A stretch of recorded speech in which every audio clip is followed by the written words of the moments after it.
Once upon a time, there was a girl, and she had such beautiful and long hair that everyone who saw her could not take their eyes off. The strands were so light, just golden. Therefore, they called her Goldilocks. For all her beauty, she was a very naughty little girl. Mom always allowed her to walk in the yard, but ordered her not to go into the woods behind their house. Goldilocks was very interested to know what is in that forest. And so, while Mother did not see, she somehow left the house into the forest. The girl walked for a long time in the forest. Either he finds a berry, then looks at a beautiful flower, then listens to how the birds sing. So she got lost in the forest. And suddenly she saw an unusual house in a clearing. Goldilocks approached him quietly. I walked around but did not see anyone. She knocked on the door, but no one answered. Then she knocked harder, and the door opened itself. Goldilocks entered cautiously. 3 bears lived in that house. One bear was dad big and shaggy. The other was a mother bear. It was smaller. The third was a little bear. The bears were not at home because they had gone for a walk in the woods. The girl entered the room and saw 3 bowls of porridge on the table. The first bowl, the biggest one, was the daddy bear. The second bowl, the smaller one, was the mother bear, and the third, the smallest, was the bear cub. Near each bowl lay a spoon, large, medium, and small. Goldilocks was so hungry that she first wanted to eat from a large bowl. She took the largest spoon, took the porridge, tasted it, but the porridge was too hot. Then she took a medium spoon, took the porridge, tasted it, but the porridge was too cold.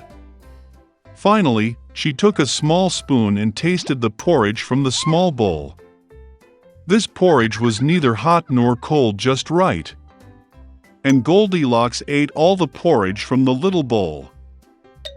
After eating, the girl wanted to sit and saw 3 chairs near the stove, one large, another smaller, and the third, very small, with a little red pillow. First, she tried to climb into the largest chair, but could not. Then the girl tried to sit on the middle chair, but it was very hard and uncomfortable. Finally, she sat down on the smallest chair, and it was just right for her. Goldilocks liked the chair so much that she began to swing on it. The chair cracked, broke, and she fell to the floor. The girl got up and went to another room. There were 3 beds, large, medium, and small. First, Goldilocks climbed onto the first bed, but it was too high and hard. I lay down on the middle one, it was too spacious and soft. The girl lay down on the third, smallest bed. She was just right for her. Goldilocks felt so comfortable and cozy that she quickly fell asleep. The girl was fast asleep when the bear family returned home. The bears got very hungry and immediately went to the table. Seeing his bowl, Papa Bear got really angry. Someone was eating my porridge. He growled. The bear mother also looked into her bowl and growled less loudly. Someone was eating from my bowl too. And the bear cub, seeing his empty bowl, cried loudly. Someone didn't just eat from my bowl, he ate all my porridge. The bears smelled something was wrong, left the table, and began to look around. Daddy Bear noticed that someone moved his chair and growled in a terrible voice. Someone was sitting on my chair. The bear mother looked at her chair and complained. Someone was sitting on my chair, and moved it from its place. And then, the bear looked at his broken chair and again cried loudly. Someone did not just sit on my chair, but broke it. All 3 bears went cautiously into the bedroom. Someone was lying on my bed and crumpled it. Papa Bear roared in a terrible voice. And someone was lying on my bed too and crumpled it, growled the mother bear. The teddy bear looked at his bed and cried again, "Someone was lying on my bed."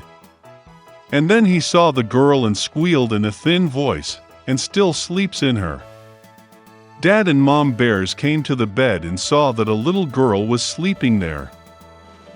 Goldilocks woke up from the cry of a bear cub and was very frightened. There were 3 bears in front of her.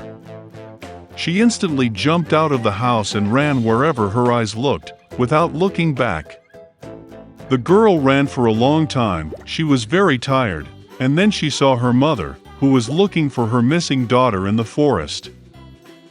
Since then, Goldilocks always listened to her mother and did nothing without her permission. She became a very obedient, kind, and good girl. A long time ago, a poor girl, Karen, lived with her mother in a distant village. In the summer she had to walk barefoot, and in the winter in rough wooden shoes, which rubbed her feet terribly. And then one day the old lady shoemaker sewed Karen shoes from scraps of red cloth. Wow! She brought the girl a gift exactly on the day Karen's mother went to heaven. And the poor girl had no choice but to put on new shoes for the funeral. Although red shoes were not at all suitable for mourning, Karen had no others. At this time, a large old carriage was passing through the village, and in it was an important lady. She saw the girl, felt sorry for her and decided to take her home. For many years Karen lived with a lady and never took off her favorite red shoes. But the girl has grown noticeably, and the time has come to buy her new shoes.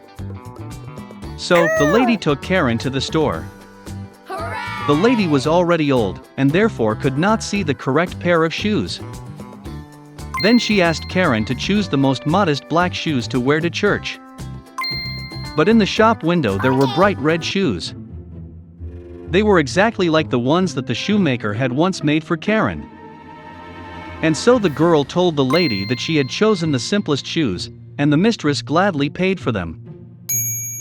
Sunday came, and the old lady ordered Karen to get ready for church. The mistress told the girl to dress modestly and restrainedly. But Karen so wanted to put on new shoes that she could not resist, and went to church in red shoes.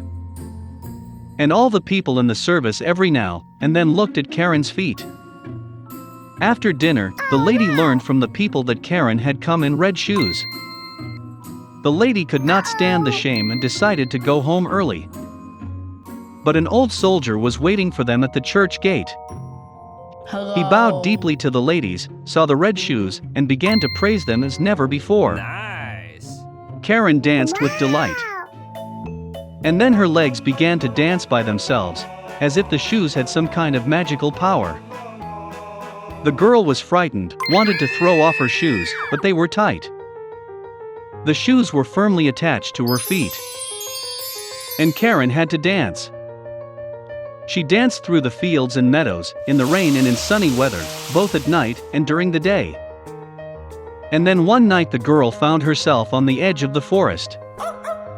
It was dark and scary all around. Then suddenly a white light blinded Karen. It was an angel in a long white robe. Behind his shoulders were large wings that descended to the very ground. No. He looked at the girl sternly and said that for her deceit, pride and disobedience, she would dance for eternity, until she dries up like a mummy. Before Karen had time to say a word, the shoes grabbed her and led her on. For a long time, the girl's shoes were worn over the stones, through the thicket and thorn bushes. Sharp thorns dug into Karen's legs and scratched them bloody. And then she danced to the small secluded house of the forester. The girl sat down on the porch and cried bitterly. She managed to repent of her disobedience and most of all wanted to apologize to the lady. When the forester heard the girl crying, he took pity on her and decided to help.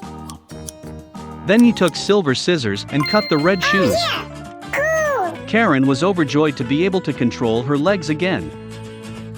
Now, more than anything, she wanted to go home. The girl thanked the forester, and he presented her with his daughter's old wooden shoes. Putting on her shoes, Karen thanked her rescuer again and ran home. So, she raced through the fields, making her way through the forests day and night, until she saw the outline of her house. Wow! Then the girl gathered her last strength and rushed to the entrance. She ran into the drawing room, where sat a sad lady, who had been mourning her named daughter all week.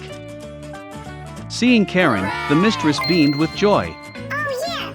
The girl threw herself into the arms of her wet nurse, and began to apologize for her disobedience. Of course, the mistress forgave Karen, and the girl promised never to deceive anyone again.